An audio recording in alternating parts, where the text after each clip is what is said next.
I'm going to make a toast and easy salad for my light dinner because I don't want to cook. ညစာကိုထမင်းမစားချင်တာနဲ့ပေါင်မူမီကင်လေးနဲ့တုပ်ကလေးလှုပ်စားမှာပါဒါကပေါင်မူလေးနှစ်ဖက်ကိုထောပတ်တုပ်နေတာပါတစ်ဖက်စီပဲတုပ်ပါတယ်ပြီးတော့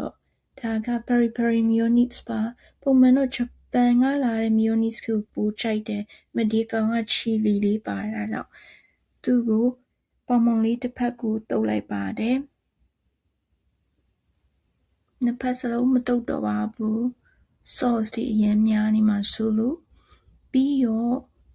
ထဲ့မဲ့ cheese ပြားကလေးနှစ်ပြားပါ cheese ပြားလေးတစ်ဖက်ကိုအရင်တင်ပါတယ်ဒါကချက်သား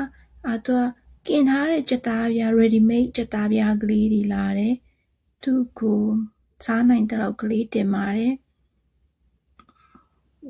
အတုံးနဲ့စားမှာဆိုတော့တခြားဆလပ်ရွက်တို့ခင်းကျင်သီးတို့မထည့်တော့ပါဘူးချက်သားပြားကလေးတွေတင်ပြီးတော့ဆောက cheese လေးတစ်ပြားထပ်တင်ပါတယ်ထပ်တင်ပြီးတော့ထောပတ်တုပ်ထားတဲ့ပေါင်မုံကလေးတင်လိုက်လို့ရှင်ရပါပြီ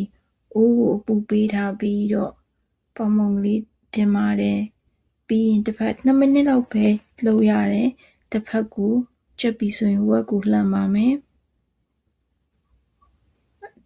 ဒါဆိုရင်နှစ်ဖက်စလုံးကြိမ်ရပါပြီ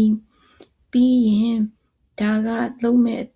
အတုပ်ကဒီမှာ ready made ကလေးတွေလာတယ်လက်သီးနှံလေးပြီးသားကလေးတွေကိုရေဆေးကိုစားနိုင်တော့ကလေးထည့်ပြီးတော့ရေဆေးပြီးတော့သူကအတုပ်ကိုတုပ်ဖို့ရအတွက် dressing တစ်ခါတည်းပါပြီးသားပြီးတော့ဒီမှာအကျော်လော်လေးတွေလည်းပါတယ်ဒါပေမဲ့ကျွန်တော်ကdressing ကိုဂျပန်ကလာတဲ့ဒီ roasted sesame dressing ဒီဟာကိုအရင်ကြိုက်တာပါအဲ့တော့အမြဲတမ်းဝယ်ထားပြီးတော့တုပ်လို့လို့ရှိရင်ဒီဟာလေးကိုပဲထည့်ပြီးတော့တုပ်စားပါတယ်သူကဘာမှထည့်စရာမလိုပါဘူး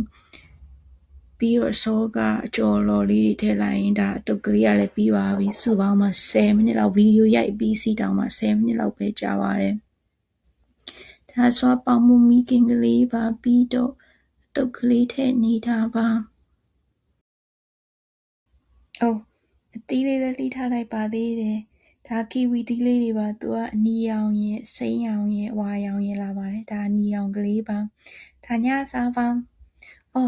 this was the sky before the sunrise look at that how beautiful it is it's super beautiful I hope you all have a wonderful day though I wish you're happy and healthy bye bye I'll see you next time